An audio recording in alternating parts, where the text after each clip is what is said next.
Praise the lord. దేవునికి స్తోత్రం కలుగును గాక. మనం ప్రార్థించుకొని వాక్య భాగంలో ప్రవేశిద్దాం. పరలోకమందున మా తండ్రి, ఈ సాయంకాల సమయంలో ప్రభువా మీరు మాకు అనుగ్రహించినటువంటి మరొక తరుణానికి మీకు స్తోత్రం వందనములు చెల్లించుకుంటున్నాం తండ్రి. ఈ వాక్య భాగంలో మాకు అందించమని ప్రార్థిస్తున్నాం తండ్రి. మీ పరిశుద్ధాత్మ శక్తి ద్వారా ప్రభువా మీరు మాతో మాట్లాడి మమ్మల్ని నడిపించమని యేసు క్రీస్తు ప్రభు పరిశుద్ధ నామమున ప్రార్థించుచున్నాము తండ్రి. ఆమేన్. పరిశుద్ధ గ్రంథం నుంచి లూకా సువార్త 19వ అధ్యాయము 1వ వచనం నుంచి 9వ వచనం వరకు చదువుకుందాం. లూకా సువార్త 19వ అధ్యాయము 1వ వచనం నుంచి 9వ వచనం వరకు చదువుకుందాం. ఆయన సంచరించుచు యెరికో పట్టణంలో ప్రవేశించి దాని గుండా పోవుచుండెను. ఇదిగో సుంకపు గుత్తదారుడును ధనవంతుడునైన జక్కయ్యను పేరుగల ఒకడు యేసు ఎవరో అని చూడగోరడు గాని పొట్టివాడైనందున జనులు గుంపు కూడి ఈనుట వలన చూడలేకపోయాను. అప్పుడు యేసు ఆ త్రోవను రానేయండని కనుక అతడు ముందుగా పరిగెత్తి ఆయనను చూచుటకు ఒక మేడి చెట్టు ఎక్కాను. యేసు ఆ చోటికి వచ్చినప్పుడు కన్నులెత్తి చూచి, జక్కయ్య త్వరగా దిగుము, నేను నీ ఇంట ఉండవలసినదని అతనితో చెప్పగా అతడు త్వరగా దిగి సంతోషంతో ఆయనను చేర్చుకున్నాను. అందరూ అది చూచి ఈయన పాపి అయిన మనుషుని యొక్క బస చేయవలెనని చాలా సనుక్కునేది. జక్కయ్య నిలువబడి, ఇదిగో ప్రభువా, నా ఆస్తిలో సగం బీదలకు ఇచ్చున్నాను. నేను ఎవరి యొద్దనైనను అన్యాయముగా దేనినైనా తీసుకునేలా అతనికి 4 గంటలు మరలా చెల్లించునని ప్రభువుతో చెప్పెను. అందుకు యేసు, ఇతడును అబ్రహాము కుమారుడే, ఎందుకనగా నేడు ఈ ఇంటికి రక్షణ వచ్చి ఉన్నది. ప్రియమైనటువంటి బిడ్డలారా, అలాగే 10వ వచనం కూడా చదువుకుందాం. నశించిన దానిని వెదకి రక్షించుటకు మనుష్య కుమారుడు వచ్చనని అతనితో చెప్పెను. ఈ వాక్య భాగంలో మనకు స్పష్టంగా రాయడం జరిగింది. ఆయన సంచరించి యెరికో పట్టణంలో ప్రవేశించాడు. ప్రవేశించినప్పుడు సుంకపు గుత్తదారుడును ధనవంతుడునైన జక్కయ్య అనే ఒక వ్యక్తి యేసు ప్రభు ఎవరో చూడాలనుకొని పొట్టివాడైనందున జనులందరూ గుంపుగా ఉన్నప్పుడు అతను చూడలేకపోయి ఏం చేశాడంటే, యేసు ప్రభు ఆ దారిలో వస్తున్నాడని చెప్పి ఆయన తెలుసుకొని ముందుగా పరిగెత్తి వెళ్ళి ఒక మేడి చెట్టు ఎక్కి చెట్టు మీద కూర్చొని యేసు ప్రభు వస్తున్నప్పుడు ఆయన చూడాలని చెప్పి అతను సిద్ధపాటు కలిగి ఉన్నాడు.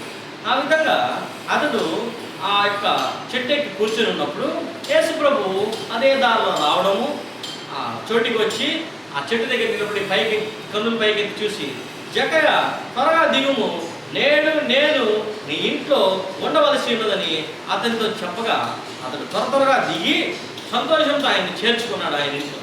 అందరూ అది చూచి ఈయన పాపి అయిన మనిషి మీద బస చేయవలెనని చాలా సనుక్కున్నారు.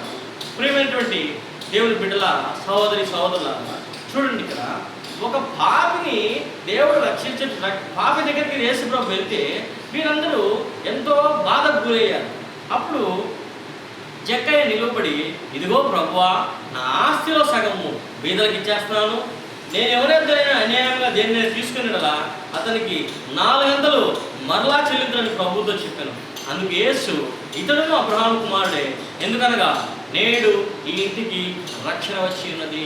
నశించిన దానిని వెదకి రక్షించుటకు మనిషి కుమారుడు వచ్చానని అతనితో చెప్పాను. ప్రియమైనటువంటి సహోదరి సహోదరులారా, ఈ యొక్క ప్రాముఖ్యమైన వచనంలో మనం చూడవలసింది ఏంటంటే, జక్కయ్య యొక్క సిద్ధపాటు ఏ విధంగా ఉందో చూడండి. యేసుప్రభు ఆ దారిలో వస్తున్నాడని చెప్పి ముందుగానే యేసుప్రభు అక్కడెక్కడో గమనించాడు, ఇంకా రాలేదు ఆ ప్రాంతానికి. నేను యేసుప్రభు చూడలేదు, ఈ గుంపు ఇంతమంది ఉన్నప్పుడు నేను యేసుప్రభు చూడలేదని విశ్వాసమును బట్టి ఈ దారిలోనే యేసుప్రభు వస్తాడు, ఈ దారిలోనే ప్రభు వస్తాడు కనుక ఈ చెట్టు ఎక్కితే నాకు ప్రభువు కనిపిస్తాడన్న ఒక విశ్వాసంతో జక్కయ్య చెట్టు ఎక్కాడు. విశ్వాసము ముఖ్యంగా జక్కయ్యలో మనము ముందుగానే సిద్ధపాటు కలిగించింది.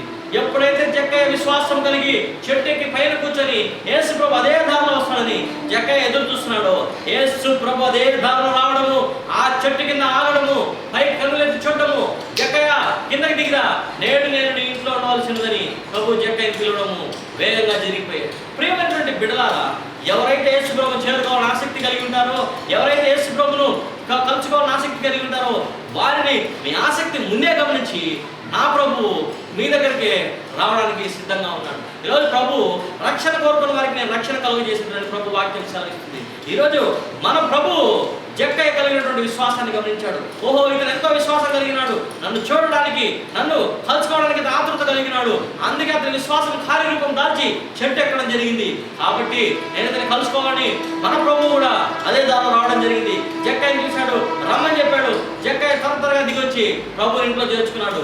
ఈ సంఘటన చూసిన మిగతా అందరూ, ఇతను ఒక పాపి, జక్కయ్య యొక్క పాపాత్ముడు, జక్కయ్య డబ్బులు అనవసరంగా ట్యాక్స్ వసూలు చేసినటువంటి ట్యాక్స్ కలెక్టర్, కాబట్టి ఇతని ఇంట్లో యేసు ప్రభు ఎట్ట చెప్తాడు, ఇది యేసు ప్రభు పరిశుద్ధుడు కదా, యేసు ప్రభు దేవకుమారుడు అనుకుంటున్నావు, ఆయన యొక్క మెస్సయ్య అనుకుంటున్నామని అందరూ చదువుకోవడం కొనుక్కోవడం ప్రారంభమైంది.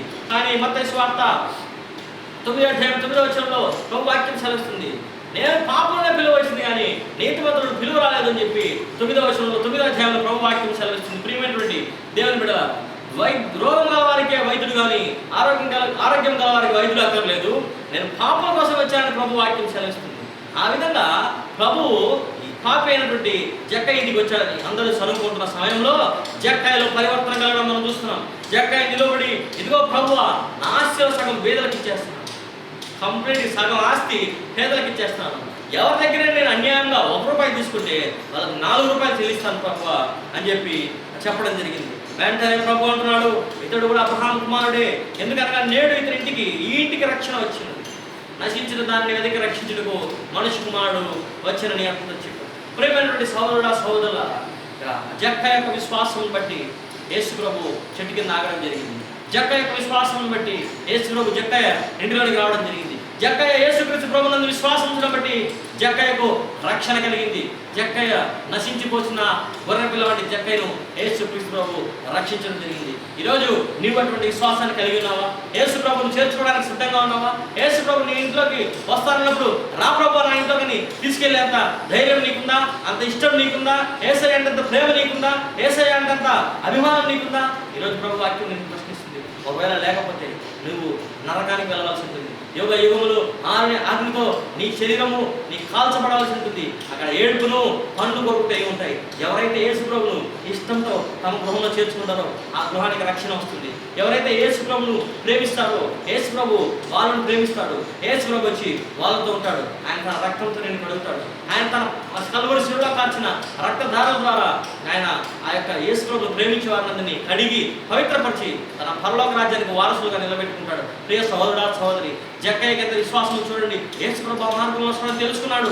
గబగబా వెళ్ళి నేను ఆ గుంపులో చూడలేను, ఆయన్ని కనుగొనలేను, ఒక చెట్టు నేను ఎక్కాలని ఎక్కాడు. చెట్టుని ఎక్కాడు. పట్టిపడాను ఎంతో శ్రమతో చెట్టు ఎక్కి పైన కూర్చొని యేసు ప్రభువును కలుసుకోవాలి, నేను ఆయన చూడాలని ఆతృత కలిగినాడు. ఈరోజు అటువంటి ఆతృత నీకు ఉన్నట్లయితే, ఈరోజు అటువంటి ప్రేమ నీకున్నట్లయితే యేసు ప్రభు మీద, ఈరోజు అటువంటి గుణం నీకున్నట్లయితే ఈరోజు ప్రభు నీ దగ్గర రావడానికి సిద్ధంగా ఉన్నాడు.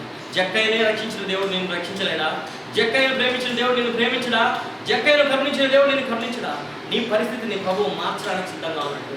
ప్రియ సహోదరా సహోదరు, జక్కయ్య ఆయన చేసినటువంటి తప్పులన్నింటినీ కూడా యేసు ప్రభు రాగానే వెంటనే మారు మనసు జక్కయ్యకు. యేసు ప్రభు రాగానే అప్పటి వరకు పయనించిన మార్గం నుంచి జక్కయ్య టర్న్ అయిపోయాడు. ఈ విధంగా వెళ్ళే మార్గం నుంచి జక్కయ్య ఈ విధంగా తిరుగుతున్నాడు. యేసు ప్రభు, నేను నా ఆస్తిని సగం బీదలకు ఇచ్చేస్తున్నాను, నేను నా ఆస్తిని సగం బీదలకు ఇచ్చేస్తున్నాను. ఎవరి దగ్గరైనా అన్యాయంగా ₹1 తీసుకుంటే ₹4 వాళ్ళకు రిటర్న్ ఇస్తాను ప్రభు అని చెప్పి చెప్పడం. వెంటనే ప్రభు అన్నాడు, విశ్వాసం ఉంది ఇతనికి, విశ్వాసం కలిగిన వాడికి రక్షణ వెంటనే కలుగుతుంది. యేసు ప్రభు అన్నాడు, ఇతడు కూడా అబ్రహాము కుమారుడే, అందుకే ఇతరింటికి కూడా రక్షణ వచ్చింది, ఇతను నశించిపోకుండా రక్షించడానికి నేను వచ్చానని చెప్పి ప్రభు వాక్యం సెలవుస్తుంది. కానీ ఈ సంఘటనలో ఒక ప్రాముఖ్యమైన అంశం మనం గమనించాలి. ఆ సంఘటనలో జక్కయ్య కుటుంబమే రక్షణ పొందింది. మిగతా చుట్టుపక్కల ఉన్న పరిస్థితి మీరు చూసారా? ఎవరికి రక్షణ రాలేదు. ఎందుకంటే ఎవడైతే విరిగి నలిగిన హృదయం కలిగి ఉంటాడో వారికి ప్రభు ఆసనుడు. ఎవడైతే రక్షణ కోరుకుంటాడో వారికి మాత్రమే ప్రభు రక్షణ దయచేస్తాడు. ఊరికే చూసే వాళ్ళకి రక్షణ రాదు, వినే వాళ్ళకి రక్షణ రాదు. ఆ విశ్వాసము, ఆ ప్రేమ, ప్రభుని చేర్చుకోవాలి నా హృదయంలో. ప్రభు నాకు కావాలి, నా జీవితానికి యేసు ప్రభు అనే రక్షకుడు కావాలి, నా జీవితానికి యేసు ప్రభు అనే మార్గదర్శకుడు కావాలి, నా జీవితాన్ని ఆయన నడిపిస్తాడు, నా జీవితాన్ని ఆయన అభివృద్ధి పరుస్తాడు, నన్ను పరలోక రాజ్యం తీసుకెళ్తాడు, నేను తప్పుడు మార్గంలో ఇంకా నడువను, నాకు ఈ పాప మార్గం వద్దు అనుకునే వారిని యేసు ప్రభు ఆదరిస్తాడు. ఒకవేళ నువ్వు ఈ విధంగా ఈ మార్గంలో వదిలేసి యేసయ్య మార్గంలో పయనించాలనుకున్నట్లయితే యేసయ్య ఇప్పుడే నీ దగ్గర రావడానికి సిద్ధంగా ఉన్నాడు. సహోదరా సహోదరి, నీవు యేసు ప్రభువుని పిలువు. యేసు ప్రభువా, నీ రక్తంతో నన్ను కడుగు, నీ రక్తంతో నన్ను పవిత్రపరచు, నీ కలువరి సిలువలో కార్చిన రక్తంతో నన్ను కడిగి పవిత్రపరచు ప్రభువా నువ్వు ప్రార్థిస్తే ఈ క్షణమే యేసయ్య నిన్ను తన బిడ్డగా స్వీకరించి నీ హృదయంలో యేసయ్య ప్రవేశించి నీకు రూపాంతరం కలిగిస్తాడు. జక్కయ్యని చూడండి, యేసు ప్రభువా ఆయన ఇంట్లోకి రాగానే, ప్రభువా నేను సగం ఆస్తి పేదలకు చేస్తున్నాను, ప్రభువా నేను ఎవరి దగ్గరైనా రూపాయి అన్యాయంగా తీసుకుంటే వాడికి 4 రూపాయలు నేను ఇస్తాను ప్రభువా అని జక్కయ్య మారు మనసు ఏ విధంగా వెంటనే కలిగిందో ఆ విధంగా నీ జీవితంలో కూడా పరివర్తన కలుగుతుంది, నీ జీవితంలో కూడా రూపాంతరం చెందుతుంది. నీవు కూడా మార్గాన్ని ప్రభు వైపు మళ్ళించుకుంటావు. ప్రియ సహోదరా సహోదరి, ఈరోజు నీవు అనుకోవచ్చు నా జీవితము ఇదే బాగుంది, ఈ విధంగానే బాగుందని నీ పాప జీవితంలో అనుకుంటున్నావా? అయితే నువ్వు నరకానికి వెళ్ళాల్సి ఉంటుంది. ఆరని అగ్నిలో అగ్ని ఆరదు, పురుగు చావదు. అక్కడ యుగ యుగములు నువ్వు ఆ యొక్క అగ్ని గంధకముతో మండు గుండంలో నువ్వు కాలవలసి ఉంటుంది. ఓ సహోదరా సహోదరి, నువ్వు నశించుకోవడం ప్రభుకి ఇష్టం లేదు. అందుకే మన ప్రభు కలువరి శిలువలో చేతుల్లో చీలలు, కాళ్ళలో చీలలు, తల మీద ముళ్ళ కిరీటము, ప్రక్కలో బల్లెం పొట్టుతో వీపంతా దున్నబడిన దేహం ద్వారా ఆఖరి రక్త పొట్టు వరకు కూడా చిందించి ఆయన నీ పాప నిమిత్తము నా పాప నిమిత్తము శిలువ బలియాగం చేశాడు. సహోదరుడా సహోదరి, ప్రభు నీకోసమే సహోదరుడా ప్రభు శిలువలో మరణించింది. ఓ సహోదరి, నీకోసమే ప్రభు శిలువలో మరణించాడు. నీవు ఈ దినము కూడా నువ్వు ప్రభువుని తెలుసుకోకపోతే, ఈ దినము కూడా నువ్వు ప్రభువుని అంగీకరించకపోతే నీ జీవితం వృధా అవుతుంది. ఇదే రక్షణ దినము, ఇదే అనుకూలమైన సమయము. నువ్వు ఇప్పుడే నీ జీవితాన్ని ప్రభువుకు సమర్పించు. నువ్వు ప్రభువుని విశ్వాసం ఉంచు. జక్కయ్య ఏ విధంగా యేసు ప్రభువుని విశ్వాసం ఉంచాడో, జక్కయ్య ఏ విధంగా యేసు ప్రభువుని తన ఇంటికి ఆహ్వానించాడో, ఈరోజు నీవు కూడా యేసు ప్రభువుని నీ హృదయంలోనికి ఆహ్వానించు. యేసయ్యా నా హృదయంలోనికి రా. నువ్వు ఆ విశ్వాసం కలిగి ఉంటే చాలు, ప్రభు నీ దగ్గరకు వస్తాడు. ప్రభువే కనులెత్తి జక్కయ్యని చూశాడు. ఆ విధంగా ప్రభువు నువ్వు చూడాలి, ప్రభువుని కలుసుకోవాలని ఆతృత కలిగి ఉంటే యేసు ప్రభువే నీ దగ్గరికి సమీపిస్తున్నాడు. నువ్వు ఒక్క మాట ప్రభువుని పిలువు. యేసు ప్రభువా నా జీవితంలోనికి రా, యేసు ప్రభువా నన్ను మార్చు, యేసు ప్రభువా నీ రక్తంతో నన్ను కడుగు, నీ కలువరి శిలువ కాచిన రక్తంతో నన్ను కడుగు అని అడిగినప్పుడు యేసు ప్రభు తన పరిశుద్ధమైన రక్తం ద్వారా నేను కడిగి పవిత్రపరిచి నేను తన బిడ్డగా చేర్చుకుంటాడు. ఆయన ఎన్నో ఆశ్చర్యక్రియలను నేడలు జరిగించబోతున్నాడు. ఎన్నో గొప్ప గొప్ప తలంపులను ఆయన నీ ఎడల కలిగి ఉన్నాడు. నీవు ఈ క్షణం ప్రభు దగ్గరికి రాకపోతే, ఈ క్షణం నువ్వు ఆలస్యం చేస్తే మరలా ఇటువంటి సమయం నీకు రాదేమో. ప్రియ సహోదరుడా సహోదరి, నేను ప్రభు నామం నిన్ను బతులాడుకుంటున్నాను, ప్రభు నామం నిన్ను నేను వేడుకుంటున్నాను. నువ్వు ఈ క్షణం ఈ రక్షణ దినాన్ని నువ్వు వదులుకోవద్దు. నీవు ఒకవేళ ఇంకొక తరుణం ఉంటుందని, ఇంకొక సమయం ఉంటుందని నువ్వు అనుకోవచ్చు, కానీ ఈ రక్షణ దినము ఇదే అనుకూల సమయము. మరలా ఇటువంటి సమయం నీకు లభించదు. కాబట్టి నీ జీవితాన్ని జక్కయ్య ప్రభువుకు సమర్పించినట్టుగా, జక్కయ్య ప్రభువుని విశ్వాసం ఇచ్చినట్టుగా ఈ జీవితాన్ని యేసు ప్రభువుకు సమర్పించుకో. యేసు ప్రభువుని నీ జీవితంలోనికి ఆహ్వానించు, యేసు ప్రభువుని నీ జీవితంలోనికి పిలువు. అప్పుడు ఆయన వచ్చి నీ జీవితంలో ఉన్నప్పుడు నీ జీవితంలో ఇంకా అప్పులు ఉండవు, నీ జీవితంలో ఇంకా గొడవలు ఉండవు, నీ జీవితంలో శాంతి ఉంటుంది, నీ జీవితంలో సమాధానం ఉంటుంది, నీ జీవితంలో దీర్ఘశాంతం ఉంటుంది, నీ జీవితంలో దయాలత్వం ఉంటుంది, నీ జీవితంలో మంచితనం ఉంటుంది, నీ జీవితంలో సాత్వికం ఉంటుంది, నీ జీవితంలో ఆశానిగ్రహం ఉంటుంది, నీ జీవితంలో సమృద్ధి ఉంటుంది, నీ జీవితంలో సిరి సంపదలు నీ జీవితంలో తాండవిస్తాయి, నీ జీవితము అభివృద్ధి చెందుతుంది, నీ జీవితము సకల ప్రజలకు వెలుగుగాను యేసు ప్రభు ఇచ్చినటువంటి ఆశీర్వాదాన్ని అందరికీ ప్రకటించబడే బిడ్డగాను, యేసు ప్రభు కలువరి శిలువలో కార్చిన రక్తధారాల గురించి అనేక మందికి స్వార్థ ప్రకటించే బిడ్డగాను నువ్వు ఉంటావు. ప్రియ సహోదరుడా సహోదరి, లేకపోతే నీ జీవితం చీకటమేమైపోతుంది. సాతాను నిన్ను బంధించేసి వారి బంధకములలో నువ్వు అలాగే వెళ్ళాడిపోతావు. ఈరోజు ప్రభు నీ కట్లను చంపడానికి సిద్ధంగా ఉన్నాడు. ఈరోజు నువ్వు ప్రభువుని పిలిచినట్లయితే ఆయన నీ జీవితాన్ని అభివృద్ధి ప్రదంలో నడిపించడానికి సిద్ధంగా ఉన్నాడు. నీవు నీ జీవితాన్ని ప్రభువుకు సమర్పించుకో.